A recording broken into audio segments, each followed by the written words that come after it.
사랑하는 주님, 오늘 우리가 천국 혼인잔치에 대한 말씀을 함께 보고자 합니다. 우리는 다 이 날을 기다리는 예수 그리스도의 종들이며 예수 그리스도의 사람들입니다. 우리가 주의 제자가 되기 위해서 늘 말씀을 배우며 늘 하나님의 뜻대로 가기를 소망합니다. 이제 주의 날이 가까운 이때에 주님께서 혼인잔치에 관한 또 거기에 초청받을 사람들이 누구며 우리가 이 세상을 사는 동안 어떠한 마음을 가지고 주를 섬겨야 할지를 오늘 말씀하셨사오니 이 말씀을 통해서 우리가 더욱 주님의 뜻을 헤아리고 강건한 믿음의 사람으로 이제 주님의 혼인잔치에 초청을 받는 그러한 제자들이 되게 하소서. 모든 예배의 시종을 주께 맡기었고 예수 그리스도 이름으로 기도합니다. 아멘. 앉으시기 바랍니다.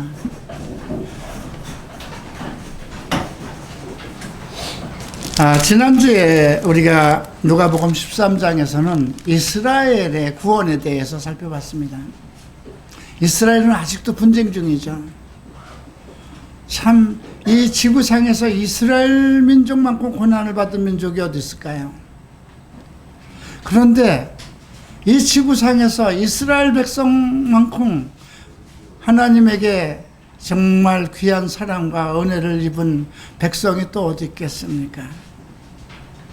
왜 그들은 그 하나님의 특별한 택한 백성으로, 유일한 택한 백성으로 이 땅에서 정말 하나님의 영광을 위해서 선택한 백성인데 왜 그들은 이 땅에 사는 동안 그렇게 고난과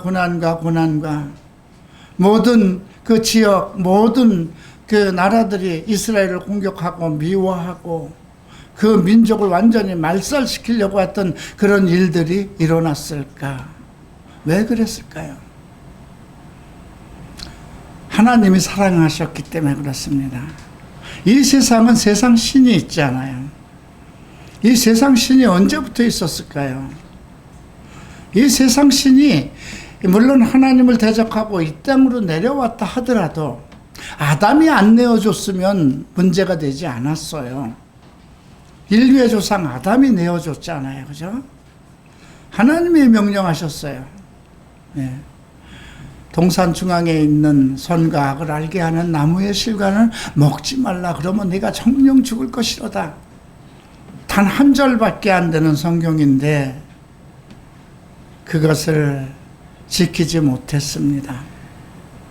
그리고 그 선악과를 먹는 순간 인간 모든 인류가 죄인의 후손이 되어서 지금까지, 그럼에도 불구하고 그들 모든 사람들 속에서 유일하게 이스라엘 백성을 택해서 하나님의 첫 번째 아내,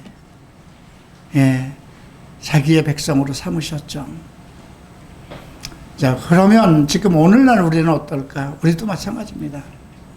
예수님을 우리가 믿음으로 하나님의 아들이 되었잖아요.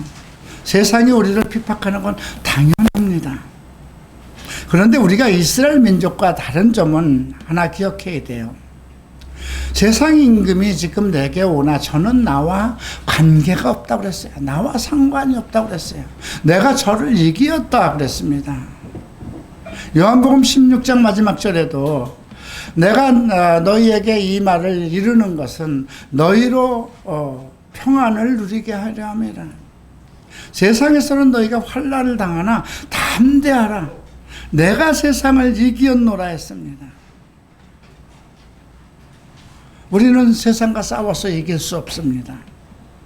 그러나 세상을 다스리는 그 총 리더 사탄을 주님께서 이기신 거거든요. 그렇기 때문에 그의 힘으로 예수 그리스도의 이름으로 모든 걸 구하라고 했습니다. 어떤 힘든가 고통이 있을 때 나의 주인이 누구인가를 생각해야 됩니다. 내 살아가는 목적이 무엇인가를 생각해야 됩니다. 자기의 기쁨을 위해서 살 것인가, 예수 그리스도의 기쁨을 위해서 살 것인가, 이것을 선택해야 됩니다. 우리가 물론 이 세상 살아가는데 먹을 것 필요합니다. 당연히 먹을 것 필요하고 사회 활동도 필요합니다. 다 이 세상 그렇게 구조가 되어 있습니다. 세상은 우리가 온전한 믿음을 가지고 하나님을 섬기고 교회를 섬기고 열심히 신앙생활을 하고 주의 제자로서 살아가려고 애를 쓰면 쓰는 것만큼 세상은 우리를 공격합니다. 그래도 그 공격 속에서도 내가 견딜 수 있고 이길 수 있는 것은 내가 예수를 믿음으로써 내게 주신 하나님의 은혜 가운데 첫 번째가 평안입니다. 너희와 늘 함께 하시겠다고 그랬습니다. 너희 속에 항상 계실 것이라고 그랬습니다. 너희를 고아와 같이 버려두지 않으시고 다시 오시겠다고 약속하셨습니다. 다시 오시겠다는 그날 내가 예수 나갈 수 없다면, 그러면 예수 그리스도 오시는 날이 언젠가? 그대로부터 다 여태 그 많은 사람들이 벌써 예수님 가신 지가 2000년이 넘었는데, 베드로는 그렇게 얘기를 하죠. 늦게 오시는 것이 아니다. 하루가 1000년 같은 그 사실을, 하나님 안에서는 하루가 1000년 같은 그것을 기억하라는 거죠. 늦게 오시는 것이 아니라 너희로 모두 회개해서 너희로 다 천국으로 데려가기 위해서, 우리가 다 하나님의 계획하고 택한 사람들이 다 예수를 믿어서 그들을 다 회개케 해서 하늘나라로 데려가기 위해서 기다리고 계시는 거죠. 어쩌면 나 하나를 기다리시는지도 모르겠구나. 내 가족 중에 아직도 우리 어머니가, 우리 형제가, 우리 남편이 예수를 믿지 않는데 주님이 그를 위해서 기다리시는 건 아닌가. 우리가 그런 마음을 가져야 됩니다. 내가 이 땅에서 사랑하는 가족들과 살다가 나 혼자 주님에게 올라간다면 그 순간에 그 아픔은 얼마나 클까요? 내가 일본에서 목사가 돼서 한국에 오면서 가장 염려했던 것은 많지도 않지만 우리 누님과 제 동생이 나를 받아주지 않으면 어떡할까, 그런 염려였습니다. 그런데 그런 염려가 필요 없었더라고요. 주님이 나를 부르셨을 때는 이미 모든 걸 다 준비해 놓으셨더라고요. 저희 형제 가족은 처음부터 갈보리 채플로 내가 목사가 돼서 왔을 때 내가 목사된 것에 대한 어떤 실력과 능력과 학력을 보지 않고 내 과거의 어떤 그런 잘못된 모습과 형제들에게 야박했던 그런 것도 묻지도 않고 그냥 순종했습니다. 교회를 옮긴다는 것 얼마나 힘들까요? 여러분들 다 다른 교회 다니던 분들 여기 왔는데 10년, 20년씩 자기가 섬기던 교회를 떠나서 생면부지에 처음 이 땅에 한국에 하나밖에 이제 하나도 없는, 그것도 이제 맨 땅에 헤딩을 하는 것처럼 이제 두세 사람 가족이 모여서 시작한다고 할 때 쉽게 따라갈 형제들이 있을까요? 그러한 것들을 이렇게 지금 생각하면서 벌써 26년이 세월이 지냈지만 하나님께서 어떤 것을 준비하실 때는 모든 것을 다 함께 준비하시고 계획하시는구나, 이런 걸 느낍니다. 오늘 우리가 혼인잔치에 관한 것입니다. 이 혼인잔치는 주님이 이제 이거 데살로니가전서 4장에 나오는 겁니다.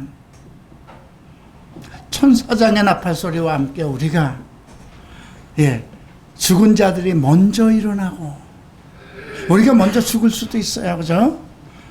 인간이 나이가 수명이 차면 이제 하나님이 부르시면 가야죠. 우리 육체는 다 흙으로 들어가고 우리 영은 하나님의 부르심을 따라 가는 겁니다.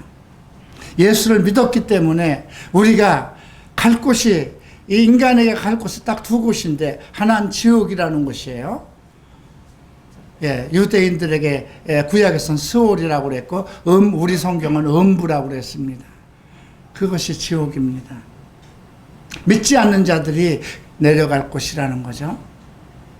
우리가 죽으면 내 영이고 뭐고 다 없어진다고 생각하시면 안 돼요. 그건 짐승들은 영혼이라는 게 없기 때문에 죽으면 그냥 땅으로 내려가지만, 인간은 그 영혼이 하늘로 올라갑니다. 하늘로 올라갈 것이냐, 하늘로 올라간다는 건 하나님께 갈 것이냐, 아니면 심판을 받아서 지옥으로 내려갈 것인가, 갈 곳이 두 곳밖에 없다는 것입니다. 그럼 지옥이나 천국이나 기간이 있느냐?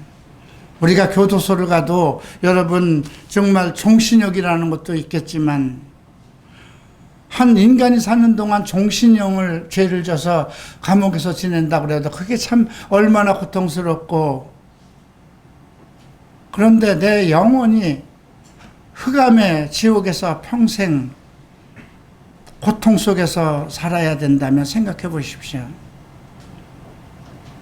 근데 우리가 예수 그리스도 안에 있는 사람들은 천사장의 나팔 소리와 함께 우리가 하늘로 들려 올리고, 죽은 자들이 먼저 일어나고, 우리도 나중에 이끌려서 공중에서 주를 만날 것이라는, 그게 공중에서의 이제 주님과의 혼인잔치입니다. 내 영혼이 예수님이 하늘로 올라가셨듯이 내가 내 영이 부활이 돼서 이제 하늘로 올라가서 주님을 만나는 거죠. 사도 요한은 요한서에서 그때에 그가 나와 같은 것을 본다고 그랬습니다. 우리가 그와 같은 것. 예수님께서 요한복음에서 이런 말씀을 하세요. 죄에 대하여라면 저희가 나를 믿지 아니하며 하기 때문에, 그냥 믿지 않으면 죄인이라는 거예요. 그가 얼마나 선한 일을 했든 무엇을 했든 평생 죄를 짓고 살지 않았어도 믿지 아니함으로 죄인의 심판을 받는다는 거죠.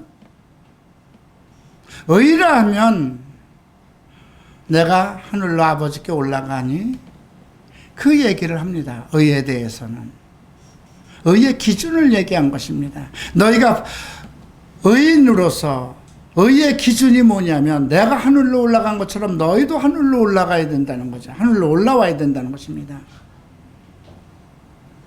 그래서 사도 요한은 그날에 너희가 그리스도가 나와 같은 것을 알게 될 것이라고 했습니다.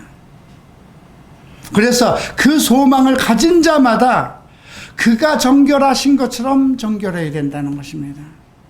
예수께서 정결하신 것처럼 그 소망을 가진 사람마다, 내가 정말 이 땅에서는 고통을 받고 여러 가지 환난을 겪거나 내가 주님 앞에 꼭 주님을 만날 것이다, 주님의 혼인잔치에 꼭 초대를 받아서 그 장소에 있을 것이고 나는 예수를 꼭 만날 것이다, 예수를 볼 것이다, 그 소망을 가진 사람은 예수께서 정결하신 것처럼 정결해야 된다고 권하고 있습니다. 오늘 우리가 그 혼인잔치, 여기에 초청을 어떻게 받을 것인가, 그것을 배우게 됩니다. 오늘 이런 말씀을 했죠. 마지막 절에 소금이 좋은 것이나 소금도 만일 그 맛을 잃으면 무엇으로 짜게 하리요? 땅에도 거름에도 쓸데없어 내어버리느니라. 들을 귀가 있는 자들은 들을지어다. 들을 귀가 없는 사람이 어디 있겠어요. 그러나 이 말씀을 들으려고 하는 이 말씀이 무슨 뜻인지, 소금이라는 것의 의미를 생각해. 소금의 역할은 무엇일까요? 소금은 물론 상처난 데도 바르기도 하고 역할이 많습니다. 음식을 상하지 않게 갈무리하기도 하고. 그러나 소금의 핵심은 무엇일까요? 음식을 간을 맞추는 것입니다. 근데 맛을 잃으면, 소금이라는 건 맛을 내는 건데 그 맛을 상실하면 아무 짜게도 필요 없잖아요. 다른 조미료도 쓸 수도 없고, 어떤 그 장식용으로도 쓸고, 그냥 버린다. 거름으로도 쓸 수 없다는 거죠. 음식물 썩은 거나 모든 거는 다 거름으로 쓸 수 있는데, 소금만큼은 아무 의미가 없다는 거죠. 예수님은 우리를 보고 세상의 소금이라고 그랬습니다. 소금의 역할을 가지라는 거죠. 소금은 평생 썩지 않습니다. 소금 그 자체가. 그런데 그 맛을 잃는다면 소금은 자기 맛을 내는 것이 아닙니다. 채소에 뿌리면 채소의 맛을 살리는 것이고요. 고등어에다 뿌리면 고등어의 맛을 살리는 것이고요. 그 음식의 맛을 살리는 겁니다. 그래서 오늘 이 말씀에 대한 걸 왜 천국 혼인잔치를 말씀하시면서 이 말씀을 하셨을까요? 나의 역할, 크리스찬들의 역할을 얘기하는 것입니다. 너희는 세상의 빛이요 세상의 소금이라고 그랬습니다. 빛의 역할을 해야 되고 소금의 역할을 해야 된다는 것인데, 오늘 14장에서 주님은 소금에 대한, 소금은 좋은 것이라는 거죠. 자, 이제 몇 달락으로 우리가 살펴볼 건데요. 1절을 봅니다. 안식일입니다. 안식일은 토요일입니다. 우리로 얘기하면 지금 주일이에요. 예. 바리새인, 유대인 중에 특별한 어떤 조직 속에 바리새인이라는 유대교의 그 조직입니다. 아주 정말 고루하고 율법대로 살고 정말 타협이 없는 그러한 어떤 교리를 가지고 있는 파죠. 한 두령이라고 그랬으니까 상당히 높은 사람이 떡잡수로 들어가시니 저희가 엿보고 있더라. 이 말은 예수를 초청했으니까 그 집으로 갔겠죠. 근데 안식일 날, 오늘날로 얘기하면 주일날 초청을 한 겁니다. 그런데 예수님을 엿보고 있다는 건 뭔가요? 초청의 의도가 상당히 다른 목적을 가지고 있었다는 것입니다. 그런데 주의 앞에 고창병, 이거 수종병이라고도 하는데 간경화증으로 보는 것이 맞습니다. 그래서 이제 그 간경화증에 들리면 그 물이 배에 차고 뭐 그런 증세라고 이렇게 생각하시면 되겠고요. 예. 그래서 그 한 사람이 주 앞에 있었습니다. 그러니까 초청을 해서 그 집에 갔는데 고창병 들려서 정말 배에 물이 찬 사람이 앉아 있는 거예요. 그러니까 주인은 지금 그 바리새파의 두령급인데 왜 예수를 초청했을까요? 정말 이 사람이 다른 데서도 그 안식일 날 그 사람을 고치고 그랬는데 정말 이 소문이 사실인가 확인하려고 한 거거든요. 근데 예수께서 미리 물어봅니다. 율법사들과 바리새인들에게 일러가. 거기에 율법사들도 와 있었네요. 그러니까 두령의 집이니까 아마 자기 주변 사람들을, 그 높은 사람들을 전부 다 불러 앉혔겠죠. 그리고 너희 안식일에 병 고쳐주는 것이 합당하냐 아니냐 물어봅니다. 근데 안식일 날 하지 못하게 하는 거거든요. 우리가 13장에서도 나오고. 그러니까 예수님이 소가 웅덩이에 빠지면 안식일 날로 고쳐놓고 너희 자녀들도 안식일이 되면 뭘 먹여야 되지 않느냐. 그런데 병 고치는 것을 못하게 하는 것이 유대교의 법 중에 하나였습니다. 그래서 이제 5절에서 이렇게 얘기합니다. 너희 중에 누가 그 아들이나 소가 우물에 빠졌으면 안식일에도 끌어내지 않겠느냐?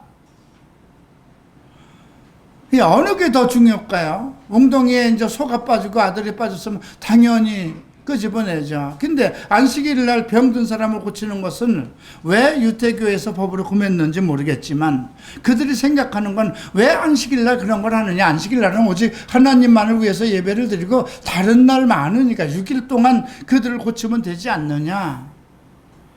우리가 타이밍이라는 게 있잖아요. 그죠? 어떤 병자를 그 타이밍을 맞추는 거잖아요. 우리가 그 마가복음에서 나온 그 중풍병자 하나가 예수님이 설교할 때 지붕을 뜯어서 내려놓지 않습니까? 저는 그거는 주님과의 만남의 타이밍을 일치한, 상실치 않게 하기 위한 것이 아니었나, 그렇게 생각을 합니다. 자, 그 말씀을 하신 후에 이제 가만히 둘러보니까 청함을 받은 사람들이 전부 다 상자에 앉았어요. 율법학자라든가 이 바리새인들 중에 좀 그 고참 순서대로, 그 직위가 좀 높고 좀 나이도 오래되고 존경받는 순서대로 쫙 이렇게 앉은 것을 보고, 누구든지 혼인잔치에 청함을 받을 때는 상자에 앉지 말라. 예수님은 지금 어디에 앉았을까요? 말석에 앉은 겁니다. 왜 그랬을까요? 고창병자와 함께 앉았으니까. 예수님 앞에 고창병자가 있었잖아요. 병자를 상자에다 앉히진 않았을 거예요. 그죠? 맨 말석에다 그 병든 자를 놓고 그 예수님 거기 앉게 해서 이 사람을 고치는가 안 고치는가 그거를 쭉 자기네들이 상석에 앉아서 그걸 내려다보고 있었던 거거든요. 근데 예수님이 얘기하는 그걸 보고 너희들이 초대받을 때에, 혼인잔치에 초대를 받았으면 말석에 가서 앉아라 이거죠. 그냥 너희 스스로 내가 이 세상에서 높임을 받은 순서대로 상석에 가서 앉았다가 나중에 어떤 사람이 왔는데, 혼인잔치는 누가 주관을 합니까? 혼인잔치에는 주인이 있잖아요. 그죠?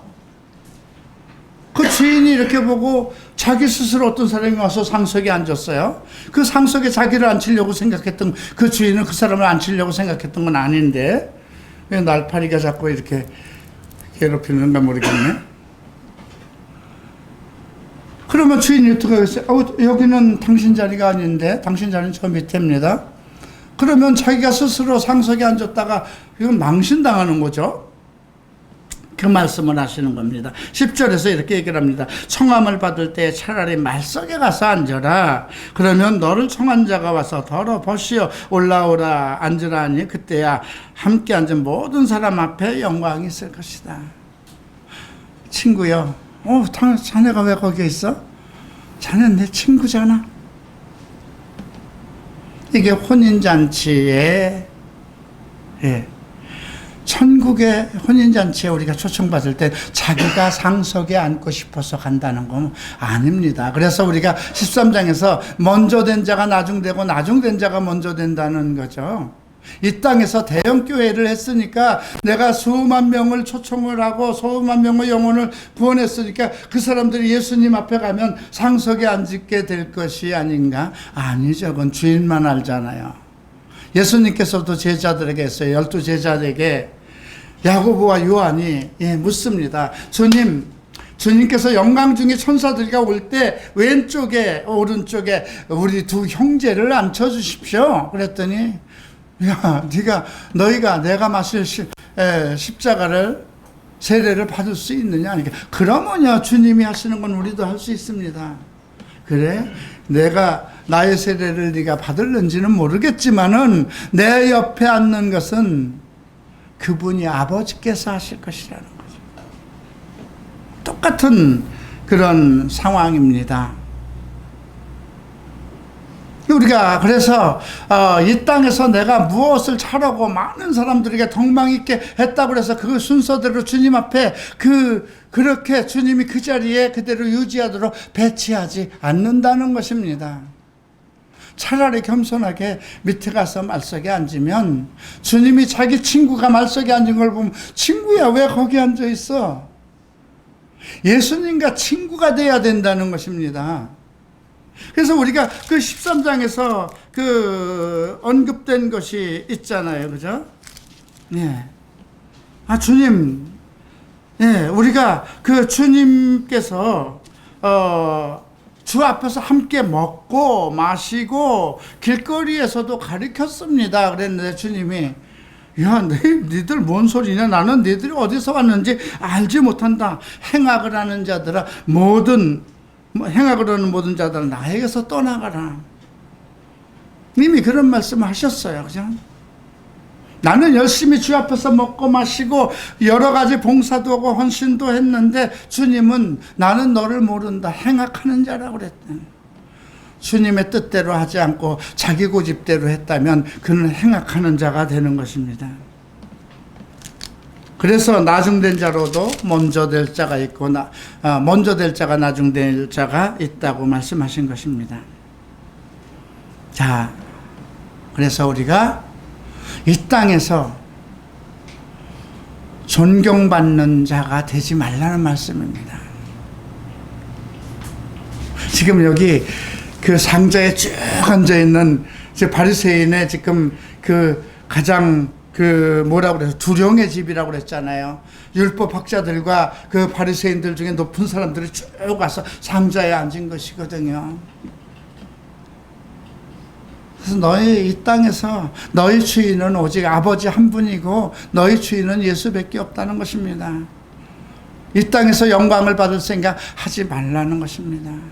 그리고 오늘 두 번째 단락에서 하시는 말씀 12절에서 너희가 잔치를 베풀어서 누구를 초대할래거든 벗이나 형제나 친척이나 부한 자를 이웃을 부르지 말고. 그러면 똑같이 가품이 되죠. 내가 부한 사람을 초청했어요. 그러면 아이고 내가 이번에 식사 대접을 받았으니까 다음에 한번 초청하겠습니다. 이게 당연한 거 아니겠습니까? 너희 중에 형제나 벗이나 친척이나 그런 사람 초청하지 말고 오직 잔치를 차리기로거든 가난한 자들과 병신들과 저는 자들과 소경들. 병신이라는 말이 나오네요. 이런 설교 밖에 가서 하면은 막 말하는 걸로 또 혼나겠죠, 한국은. 그죠? 그러니까 가난한 자들, 병신들, 저는 자들, 소경들을 쳐는. 이거 혼인잔치를 비유하는 거 지금 뭘로 비유하는 걸까요? 교회는 모든 사람들을 주님의 혼인잔치로 초청하기 위해서 세워진 것이 주님의 교회입니다. 교회 시스템을 얘기하고 있는 것입니다. 교회 지도자들을 향해서 하시는 말씀입니다. 너희 교회가 누구를 중심으로 목회를 하느냐를 얘기하고 있는 것입니다. 얼마나 많은 대형교회에서 정말 돈 많고 사업하는 장로들, 연예인들, 명예로운 사람들을 초대해서 그들을 전부 다 재직으로 세우고 얼마나 대단한 사람들이 많습니까? 그죠? 어떤 자기네 교회에 어떤 동성애라든가 이런 정체성으로 문제가 있는 사람, 그거는 우리 교회에서 담당할 수 있는 것이 아니다. 저기 이호나 목사님을 한번 찾아가 봐라. 이렇게 하지 않겠습니까? 그런데 지금 14절에서 저희가 갚을 것이 없기 때문에 부활의 시에 내게 갚음을 받겠다는 거예요. 부활의 날이 나오잖아요. 지금 이거 교회의 이야기입니다. 우리는 지금 혼인잔치에 다 초대받은 사람이에요. 그래서 이 혼인잔치에 와서 참석한 사람들은 자기가 높아지려고 하지 말라는 것입니다. 장로다 권사다 이렇게 거드락대리고 높이 앉아서 그렇게 할 생각하지 말라는 것입니다. 유태교는 그런 조직에 있었으니까요. 그리고 이제 교회를 시작해서 혼인잔치에 사람들을 초대하려거든. 어떤 사람을 초대할 것인가? 그죠? 그랬더니 15절에서 어떤 한 사람이 이 말을 듣고 이르되 하나님 나라에서 떡을 먹는 자는 복되도다 그랬습니다. 하늘나님 나라에서 떡을 먹는 자, 결국 천국잔치 얘기하는 거거든요. 주님의 나라에 들어가는 사람은 복되도다. 이르시되 어떤 사람이 큰 잔치를 배설하고 많은 사람을 초청합니다.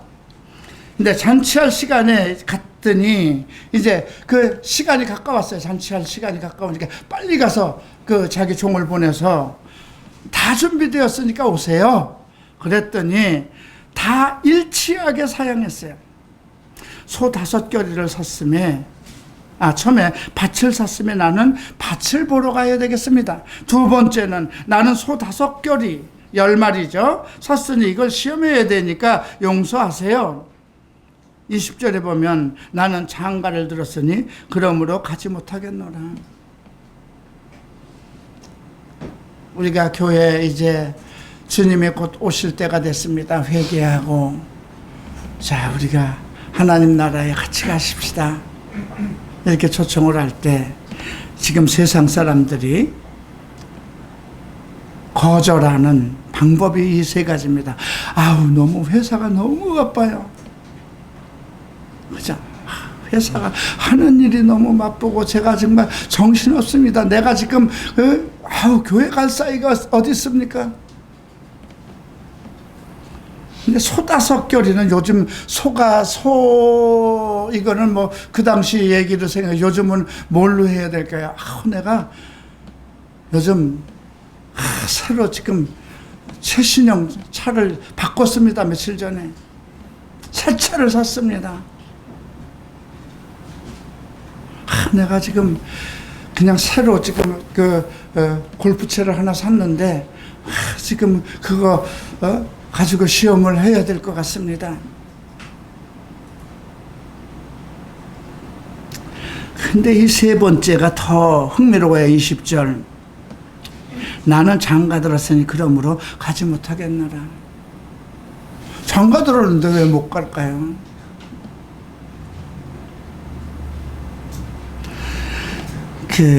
바울은 그 얘기를 합니다. 장가 간 자는 세상 일을 염려하여 어찌하여 아내를 기뻐할까? 어떻게 하면 내 아내를 더 기쁘게 할까? 예. 그리고 시집가지 않는 자와 처녀는 주의 일을 염려하여 몸과 영을 다 거룩하게 하려 하되 시집간 자는 세상 일을 염려하여 어찌하여 남편을 기쁘게 할까? 결혼한 사람들은 어떻게 하면 내 남편을 기쁘게 할까? 내 아내를 기쁘게 할까? 그것에 빠진다는 거예요. 그런데 혼자 사는 사람들, 주님 앞에 자기를 드리기로 한 사람은 오직 주님을 위해서 내가 무엇을 할까? 그것만 생각한다는 거죠. 우리 최 목사도 이제 결혼해서 아이가 하나 생겼는데 벌써 아이 때문에 아무것도 할 수가 없다고 그럽니다. 아무것도 할 수 없대요. 우리 어머니는 다리가 아파서 꼼짝도 못하고 또 우리 사모의 어머니는 또 몸이 안 좋아서 애를 못 돌보고 사모는 또 열심히 일을 해야만 회사 일을 해야 되니까 먹고 살아야 되고 내가 애를 봐야 되겠습니다. 이게 지금 현실이죠. 그죠? 어떻게 될까요? 지금 주님은 이렇게 말씀하셨어요. 천국잔치에 부른 초대 이미 정한 사람들에게 시간 돼서 지금 뭐하고 있어요? 빨리 오세요 했는데 지금 나는 밭을 샀습니다. 회사를 하나 차렸는데 가게를 하나 시작했는데 못 가겠습니다. 나는 지금 새 차를 하나 사고 지금 골프채를 하나 사고 이거 지금 그거 시험해야지. 죄송합니다. 용서하세요. 이미 이 사람들은 예약이 됐던 사람들이요. 당연히 가죠. 그 혼인잔치에 그게 어떤 자리입니까? 예수님의 혼인잔치 아닙니까? 내가 거길 당연히 갈 겁니다. 약속했던 사람들이라 종을 보냈던 거거든요. 근데 나는 장가 들었으니까 갈 수가 없네요. 종이 누구에게 얘기합니까? 종들에게 안 되겠다. 빨리 시내 거리 골목에 가서 가난한 자들, 병신들, 소경들, 저는 자들 데리고 와라. 이 세상에서 관세받고 소외받고 정말 누가 돌보지 않으면 안 되는 그 사람들 다 모으라고 합니다. 그래서 종들이 가서 막 데려옵니다. 그런데도 자리가 헝하게 비었어요. 이건 뭐예요? 먼저 혼인잔치에 예약이 됐던 사람들이 엄청 많았다는 거예요. 근데 그들이 일제히 다 거절을 했죠. 그랬더니 길과 산울로 가서 사람을 강권해서 닥치는 대로 무조건 데려오라고 그러죠. 이제 마태복음은 이 부분에서 이렇게 얘기를 했어요. 혼인잔치에 이제 손들을 이렇게 해서 막 닥치는 대로 강가에 산에 뭐 골목에 가서 저는 자들 병신들 다 데려다가 이제 그 잔치집을 채워놔서 이제 그 시간이 돼서 주인이 보러 갔어요. 갔더니 한 사람이 예복을 안 입고 있었어요. 너는 왜 여기 와 있는데 예복을 안 입었노? 그래서 그걸 끌어다가 흑암에 버리라고 그러죠. 무엇일까요? 혼인잔치에 천국에 들어갈 준비가 안 돼 있고 그 자리에 있는 겁니다. 예수를 믿지 않고 그 자리에 앉아 있는 것입니다. 교회는 예수를 믿는 예수 그리스도를 나의 주인으로 섬기는 사람들. 교회 오는 목적은 내가 내 영혼이 주님의 오시는 날 천국에 올라가서 영원히 주님의 영광을 보는 그 영광 때문에 교회를 와야 되는 것이거든요. 우리는 그 혼인잔치를 다 기다리는 사람들입니다. 그리고 나서 24절에 이 말을 하죠. 전에 청하였던 그 사람은 하나도 내 잔치를 맛보지 못할 것이다. 하나도라는 건 우리가 13장에도 나오는 말씀이 있었어요. 그죠? 예. 아브라함과 이삭과 야곱의 모든 선지자는 하나님 나라에 있고 오직 너희는 밖에 쫓겨난 것을 볼 때에 슬피 울 것이다. 남북으로 와서 하나님 나라의 잔치에 참석할 것이네. 사람들이 동서남북에서 막 초청받아서 올 것인데 너희는 이 온 인류 중에서 제일 먼저 초청을 받은 사람들이 누구였어요? 유대인들이었잖아요. 그런데 아브라함과 이삭과 야곱과 선지자들, 성경에 기록되어 있는 주의 종들은 다 천국에서 그 잔치에 참여하고 있었지만 너희는 밖에서 왜 그랬을까요? 오늘 그 얘기를 하는 거예요. 자기네들의 법을 만들어서 안식일 날은 병자도 못 고치게 하고 예수님이 오셨었는데 혼인잔치의 주인이잖아요. 예수님이 영접하지 않고 자기네들이 항상 상석에 앉아있고 그렇기 때문에 그랬는데 지금 14절에서는 유대인을 보고 하는 것이 아니라 지금 제자들과 함께 그 우리 천국 잔치에 참석할 교회들, 제자들에게 가르치는 겁니다. 그리고 이 말씀을 하십니다. 26절 보죠. 이건 허다한 무리가 함께 갈세라고 그래서 14절 1절부터 24절까지 하고 지금 달라요. 그 혼인 그 초대받은 집에서 나와서 이제 많은 무리를 데리고 이제 가면서 예수님께서 많은 사람들이 따라오는 거예요. 예수님이 좋아서 따라오는 거잖아요. 그러니까 돌이켜서 얘기를 합니다. 무릇 내게 오는 자가 자기 부모와 처자와 형제와 자매와 및 자기 목숨까지도 미워하지 아니하면 능히 나의 제자가 되지 못하고 제자 얘기를 합니다. 예수님을 따라오는 사람들은 다 제자였습니다. 여러분 갈보리 채플에 오신 분들이 한 가지 생각을 달리해야 될 것이 있습니다. 갈보리 채플은 성경을 가리키는 교회입니다. 제자 사역입니다. 다른 교회는 예배를 중심으로 합니다. 그래서 예배를 거대하게 합니다. 화려하게 합니다. 갈보리 채플은 말씀을 가리키는 것을 가장 중요시하고 그것이 없으면 우리 갈보리 채플이라는 건 의미가 없는 겁니다. 갈보리 채플은 제자 사역입니다. 주님을 따라오는 사람들은 다 제자들이었습니다. 마르다와 마리아가 두 형제가 자매가 예수님을 사랑했는데도 어떻게 얘기를 합니까? 마르다는 막 주님 오시니까 음식도 만들고 바쁘고 뭐. 근데 마리아는 주님 발 앞에 앉아서 항상 주님의 말씀을 듣죠. 그러니까 마르다가 아이고 쟤 좀 보세요. 내가 지금 이렇게 바빠 죽겠는데 정말 턱받치고 앉아서 주님 말씀만 듣고 저것 좀 보세요. 좀 어떻게 좀 해주세요. 마르다가 얘기를 하죠. 그러니까 마르다야, 마르다야, 너 왜 그렇게 바쁘냐? 그냥 한 가지만 해라. 뭐 그렇게 여러 가지 그렇게 바쁘게 하냐? 근데 마리아는 좋은 것을 선택했기 때문에 결탄코 빼앗기지 않을 것이다. 교회, 이건 교회에 대한 비유예요. 두 교회가 있는데 어떤 교회가 될 것이냐? 아브람과 여러분, 아브람의 아들 이삭의 이스마엘도 마찬가지입니다. 말씀대로 낳은 아들이 될 것이냐, 인간의 생각으로 낳은 아들이 될 것이냐. 오늘 부모, 처자, 형제, 자매, 자기 목숨까지 미워하지 않으면 능히 나의 대제가 못되고, 두 가지입니다. 누구든지 자기 십자가를 지고 나를 쫓지 않는 자도 능히 나의 제자가 되지 못하리라. 자기 십자가가 있습니다. 나의 십자가가 있습니다. 그죠? 나는 가끔 이것이 내가 팔자다 생각합니다. 내가 가끔 아이들하고 공박하고 아이들한테 정말 이상한 소리를 듣고, 여러분 생각해 보세요. 그 아이들이 나한테 얘기할 때는 나라는 사람이 그냥 자기들 친구 입장에 있는 것처럼 하는 것 같아요.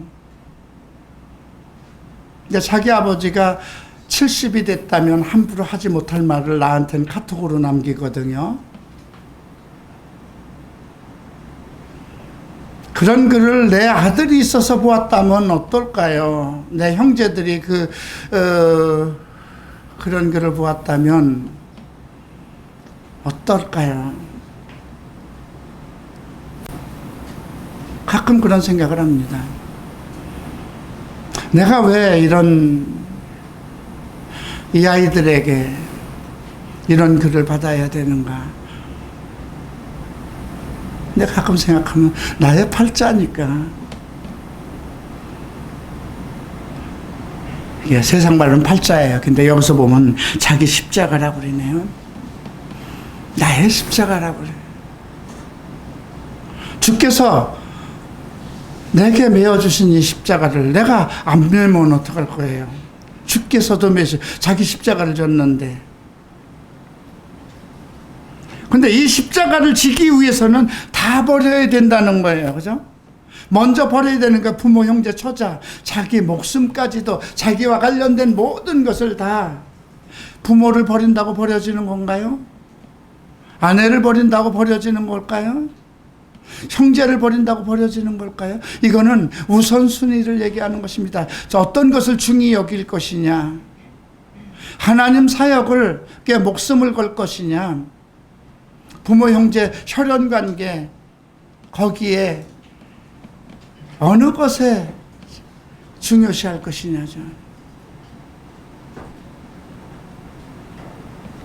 그러고 이 얘기를 합니다. 망대를 세우려고 할 때 그것이 완전히 준공이 돼서 완성이 될 때까지 그거를 돈을 예산하고 해야 될 거잖아요. 아, 이건 터가 얼마니까 몇 층으로 올리고 이 5층으로 올리는 데는 돈이 얼마가 필요할 것이다. 그거에 대한 예산을 하고 해야 되는데, 누가 다 해주겠지, 다 되겠지, 주께서 도우실 거야, 주의 교회를 짓는 거니까. 그렇게 해서 엄청난 교회들이 망해서 나가고 그 망한 교회들을 이단들이 다 사가고 하는 일들이 지금 한국에 처처에서 일어나고 있죠.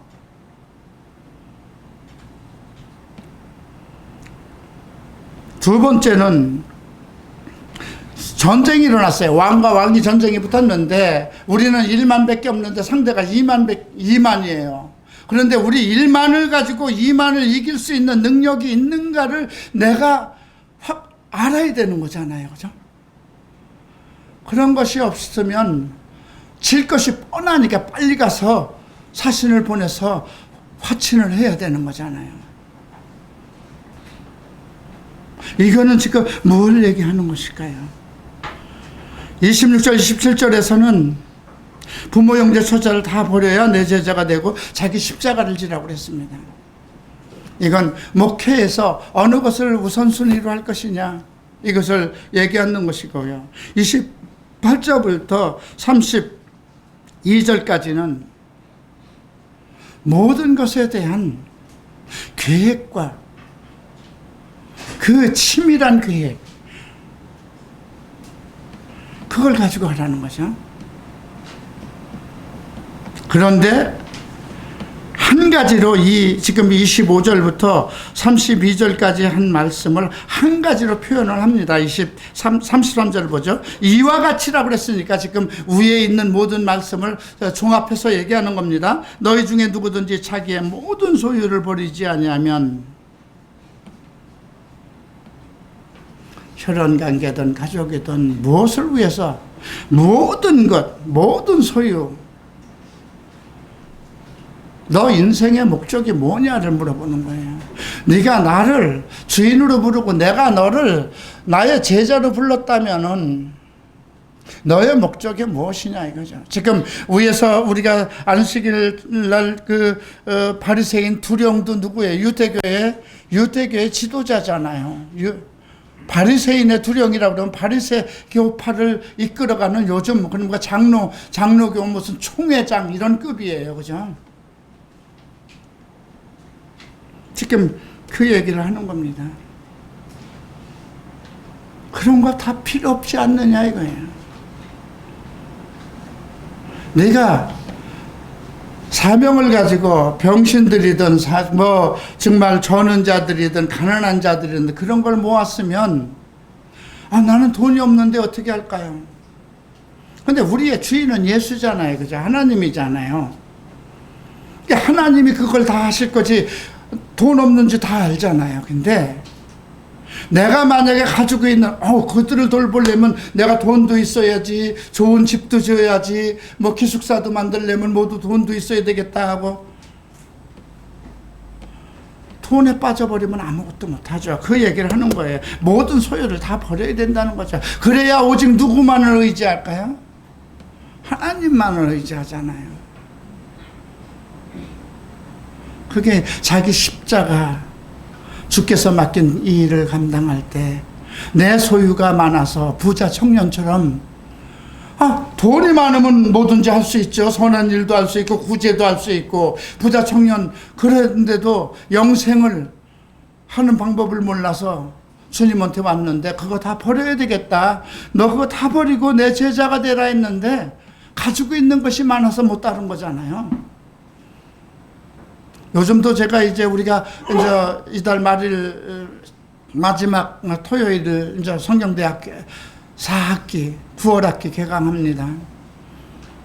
이제 참석하지 않는 애들에게 하라 그러면 저 새로 직장 들어가서요, 나 이제 바빠서요, 제 할 수가 없습니다. 그러죠. 그런데 그 제자로 그 혼인잔치는 정해진 시간이 있는 거거든요. 내가 아무 때나 간다고 그래서 문을 잔치를 하고 열리는 것은 아니거든요. 우리가 지금 이건 제자들에게 특별히 하시는 말씀이거든요. 나의 제자가 되려면 그 혼인잔치를 예수님과 함께 그 혼인잔치를 이끌어갈 사람들이거든요. 그러면서 소금 얘기를 합니다. 너 제자의 맛을 상실하면 안 된다 이거예요. 그리스도의 제자로서 그 맛을 상실하면 안 된다는 거죠. 가끔 저는 나를 많이 이렇게 돌아보면서 생각합니다. 왜 나는 좀 많은 이렇게 정말 큰 목사들, 대형교회 목사들 만나봤을 때 그들 참 인품이 점잖고 그것이 외형적인 것인지 어쩐데 본 마음인지는 모르지만 상당히 말도 겸손하고 참 그냥 점잖함과 겸손이 그냥 뚝뚝뚝뚝뚝 떨어지죠, 그죠? 이렇게 교회에 이렇게 강사로 초청받아 보면 그 전도사들이나 부목사들이나 그 교회의 그 손님을 맞는 그 집사님들, 권사님들 보면 와, 어떻게 이렇게 훈련이 사람이 됐을까? 이 시대에도 왕들을 섬기는 시녀들 같고, 때로는 그게 부러워요. 우리 교회는 그런 시스템이 안 돼 있으니까. 그런데 그것이 중요한가? 그죠? 오늘 부활의 날에 이렇게 버시어 왜 거기 앉아 있습니까? 올라오셔서 내 옆에 앉읍시다. 예수님이 누구에게 그렇게 할까요? 내가 정말 화려하고 좋은 말씀을 쓰고 겸손하게 하고 외형적으로 정말 나무람 없이 사람들 보기에 착한 것 같고 이렇게 한다면 세상에서 다 칭찬을 받는 거 아니겠습니까? 오늘 이 말씀은 여러분들이 다시 한번 주께 부름을 받았는가, 초청을 받았는가 생각해야 될 것이고요. 내가 무엇을 중요시 할 것인가를 다시 한번 생각해 봐야 할 것입니다. 우리는 모두 혼인잔치에 초대받은 사람들입니다. 반드시 주님 앞에 가야 할 것입니다. 이것을 준비하는 것이 제자들입니다. 주의 제자들은 맛을 상실하면 안 됩니다. 그 맛이 무엇일까요? 결국은 성경입니다. 그죠? 자, 이제 다 일어나셔서 우리 함께 기도하십시다.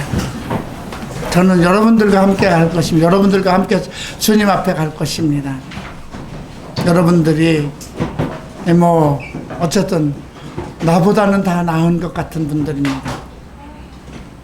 그래서 여러분들과 함께 한 사람도 빠짐없이 또 아직 남은 시간 동안 여기 빈 자리는 좀 채웠으면 좋겠어요. 주님의 자리는 워낙 넓으니까 거기서는 많은 걸 다 준비하겠지만 우리는 그래도 빈 자리를 좀 채워서 주님 앞에 함께 갈 수 있도록 여러분들 빈자리 채워주시기 바랍니다. 함께 기도합니다.